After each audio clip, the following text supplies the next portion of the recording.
Saya berikan kredit kepada pemain suara ni. Dia onside, Ismail Faruqi tapping baik.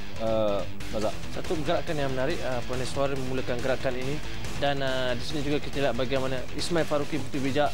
Beliau mengambil kesempatan 2 saat untuk menghadap ke hadapan. Inilah satu tindakan yang cukup cemerlang dilakukan oleh Ismail Faruqi. Bagaimanapun agak malang kerana mereka tidak dapat mengekalkan jaringan ini.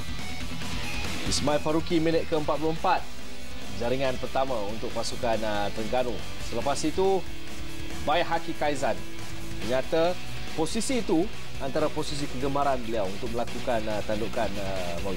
Benar. Kalau kita lihat ini jaringan di sebelah near post di bahagian depan, walaupun ada pergerakan beliau di tengah dulu, kemudian membuat larian ke depan, memotong, memintas.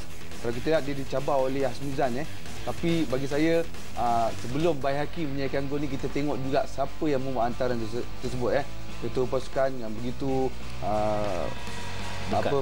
bermain begitu baik pada perlawanan ini, menghantar bola ketepatan itu yang menyebabkan gol pertama terhasil tadi. Dan gol kedua Hasmizan Kamarudin, jaringan sendiri yang sangat penting kepada pasukan Lions untuk mengukuhkan cengkaman mereka di Persada Liga. Setakat